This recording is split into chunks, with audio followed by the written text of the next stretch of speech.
Indigo's POV. Ilang araw na kaming pumapasok ni Fiang sa opisina nang hindi magkasabay. Paano nga ba kami magkakasabay kung lagi niya akong iniiwanan? Sinasadya nitong gumising ng mas maaga, tipo ang sarapan ng tulog ko. Di ko nga man lang narinig ang ingay ng sapatos ito sa sahig dahil sa sobrang tahimik nitong kumilos. And by the time I even think about getting up, she's already out the door, driving off in her own car. Breakfast? She doesn't even make that anymore. Kaya umaalis ako sa bahay nang di pa kumakain. Sa company lang ako nag-aalmusal dahil ganoon din naman ang ginagawa ni Fiag. Sa bagay, mula naman nung kinasal kami, ilang beses niya lang ako pinagluto, kaya sanay na rin ako ngayon. As for Fatima and Patrick, natutuhan nilang kumilaw sa sarili kapag wala silang naabutang almusal sa kusina. Sila na ang kusang nagpiprito or nagluluto, anything na makita nila sa fridge bago sila pumasok sa school. About naman sa paglilinis ng bahay, wala kaming problema. Dahil weekly may pinapapunta ako para mag-general cleaning dahil hindi na naman yun magagawa pa sa dami ng trabaho sa company. I'm going home. Matipid na sabi ni Fiang habang inaayos ang mesa nito. Ako naman, kunwari, busy sa screen ng laptop ko pero sumagot pa rin ako. Sige, ingat. Sila sa'yo. Kahit di ako nakatingin sa kanya, naramdaman ko, pinukol niya ako ng tingin. Dinig ko ang paghakbang nito patungo sa pinto, pero pagtapat nito roon, huminto si Fiang at binalingan ako. Hindi ka pa uuwi? Tsaka ko pa lamang siya tiningnan? Bahagya akong umisi para mangasar. Hindi pa, overtime. Bakit miss mo na ako? Gusto mo ako makasabay umuwi? Bebe time tayo sa car? Umirap to bigla.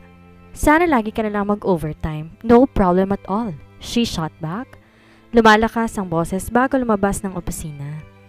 Nang sumara ang pinto, ako naman ang tumayo sa upuan para magligpit ng mesa ko. Bahagya pa ako nakangisi dahil nakaisang puntos ako sa kanya ngayon bago to umuwi. Di talaga ako mag-overtime ngayon. That was just an excuse. I had plans at the mall. There were a few things I needed to buy for the first wave of my little revenge on Señorita Elsa na ice queen kung bansagan dito sa kumpanya. Yes, hindi lang to sa akin cold, pati na rin sa ibang mga empleyado. Ang marami nga takot dito eh. Ang bulong-bulungan pa ng ilan, takot daw silang i-approach si Fiang dahil mukha itong strikta at mataray. Well, yes, totoo naman yon. Kahit ako yun ang first impression ko sa kanya nung sa kasal ni Ashton at Paula. Bakit ngayon ka lang umuwi? Anong oras na? Wala pa tayong din... Naputol ang boses ni Fiang nang iangat ko ang plastic bag sa kamay ko. May hawak akong biniling hapunan. Ako kasi ang na-schedule ngayon sa pagluluto at medyo natagalan sa pagbili ng kailangan sa pang-aasar dito at naalangan ako ng uwi. Pero syempre, iniwan ko sa loob ng sasakyan ang mga binili kong noon. Mamaya ako na lang kukunin, baka makita niya pa. Ikaw na maghain, magbibihis lang ako. Ani ko rito at di ko to binigyan ng chance na magprotesta. Binilisan ko lang magbihis, saka ulit ako lumabas sa bahay.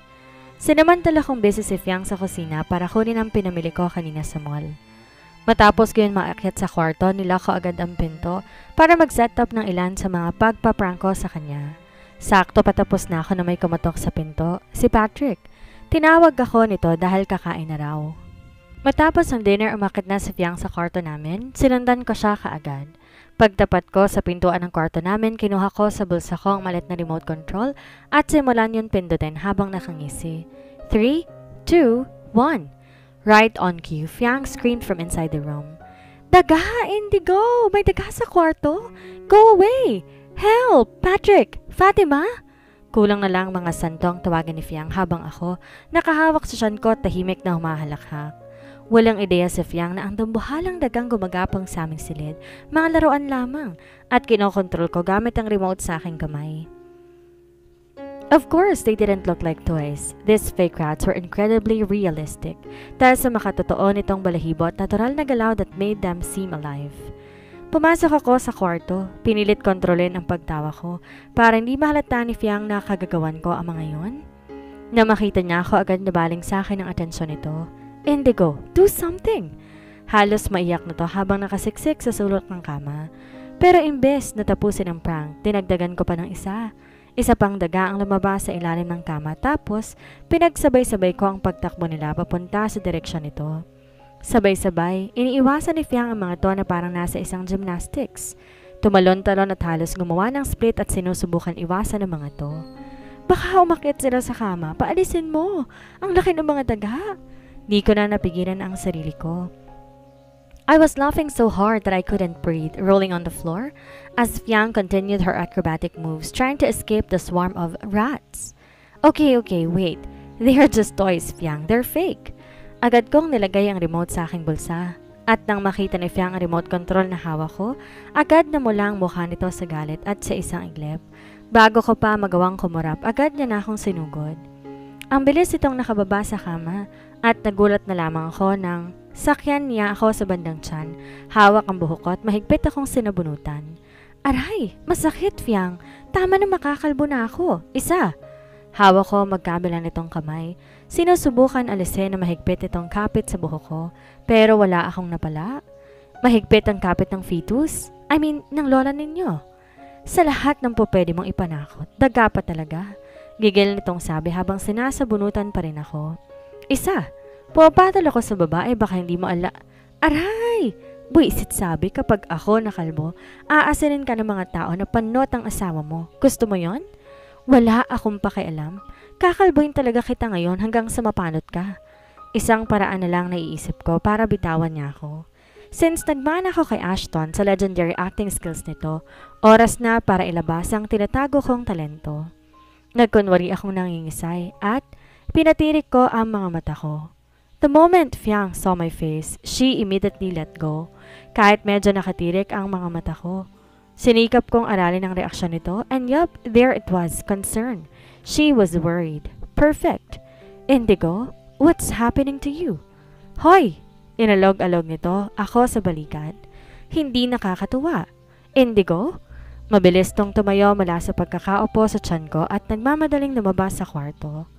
Pakinig kong sigaw nito sa hallway. Fatima, Patrick, ihanda ninyong sasakyan. Pupunta tayo sa ospital.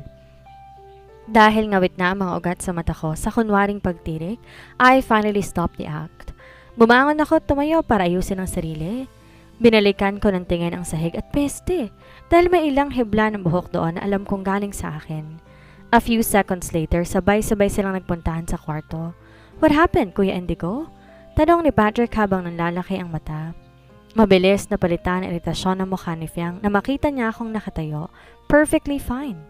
Dahil napagtanto nitong naisahan ko siya para lamang bitawan niya ako. Ano bang nangyayari, Ate Fiang? Bakit tayo pupunta sa ospital? Takang tanong ni Fatima. I shook my head, waving my hands at both of them. Don't worry guys, your ate was just... Bago ko pa matapos ang pagpapaliwanag, pinutol na ako ni Fiang na seryosong tingin. Still, get the car ready, we're going to the hospital. She paused dramatically, narrowing her eyes at me. Sa mental hospital. Si Kuya Indigo ba ang patient? Nakangising talong ni Patrick sa atin ito.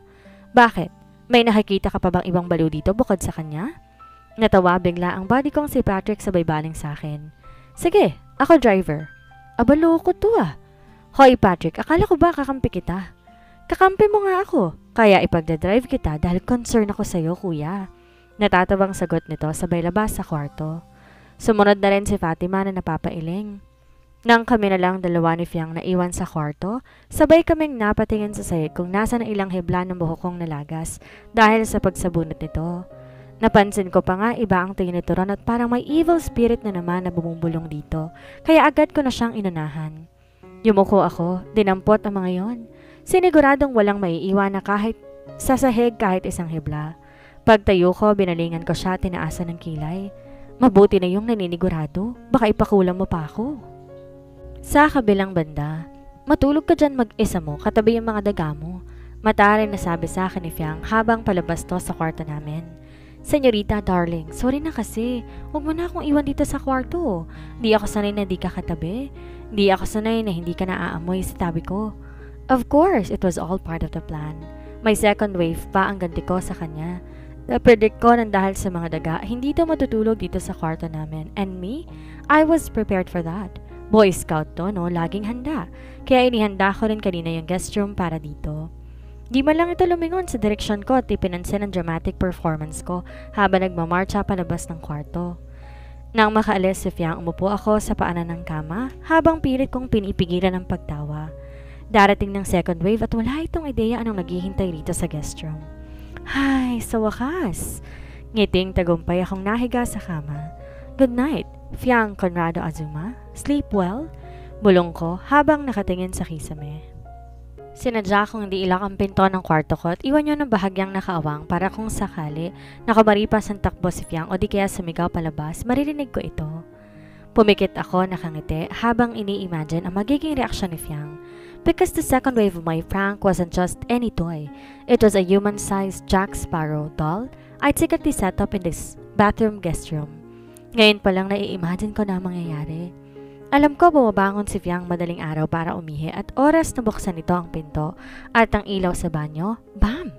Right there on the corner, a full-size Jack Sparrow doll sitting upright, staring right at her with those beady eyes and that creepy pride grin.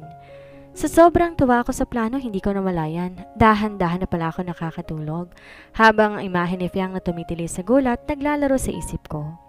Di ko alam gaano katagal akong nakatulog but I suddenly felt something or someone tapping me on the shoulder.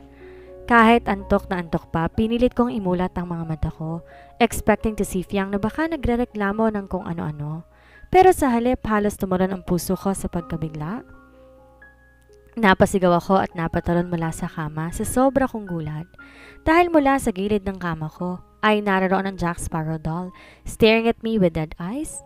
Nakaangat ang espada nito at nakatutok sa akin. It was the same doll I left in the bathroom. Guest room na okupado naman ni Fiang. Nagbotil-botil ang pawis ko habang nagtaas baba ang balikat ko sa kabadong paghinga. Paano napunta dito ang manika? Naglalakad ba ito? Napaatras ako at nang babalakin ko sanang tumakbo palabas sa kwarto, tsaka umekong malakas na halakak ni Fiang sa kwarto. Lumabas ito mula sa mga anino at isang nakakalokong ngiti ang sumilay sa mukha nito. Damn! Ito ba ang nagdala dito kay Captain Jack? Hindi ba ito natakot na doon nung nakita nito sa banyo? Pinag-cross ni Fiang ang mga kamay habang nakataas ang isang kilay sa akin. How does it feel, huh?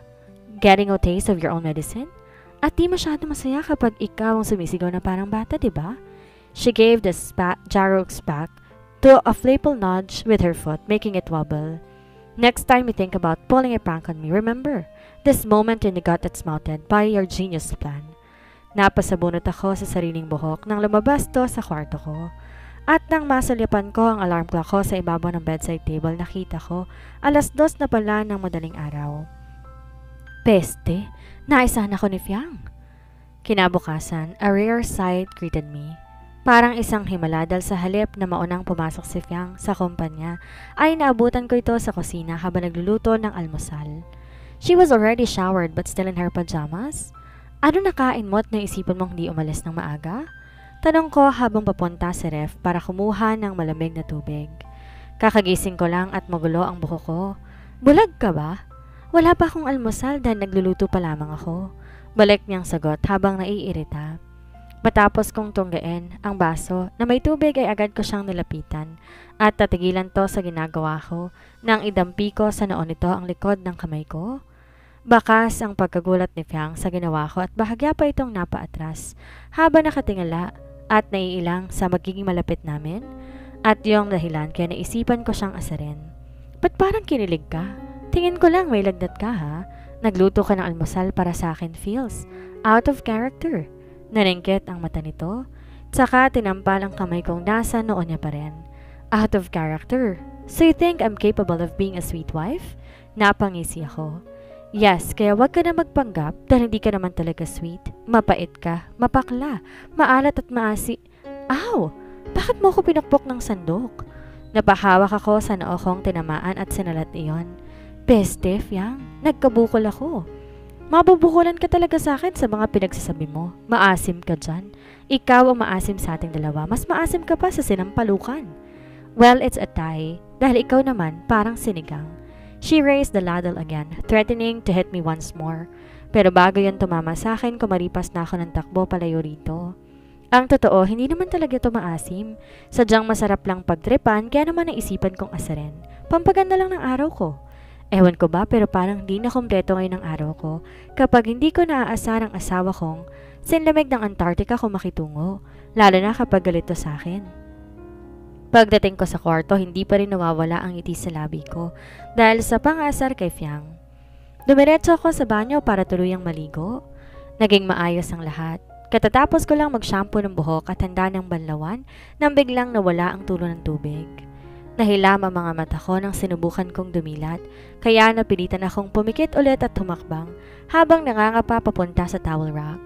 Bakit pa kasi nawalan ng tubig? I asked almost to myself. Nang maabot ko ang tuwalya, agad kong pinunasan ng mata ko pero hindi pa rin napawi ang hapdi. Tinapi ko yun sa bewang ko at muling nakapa habang lumalabas ng banyo. One hand shielding my eyes, calling for backup.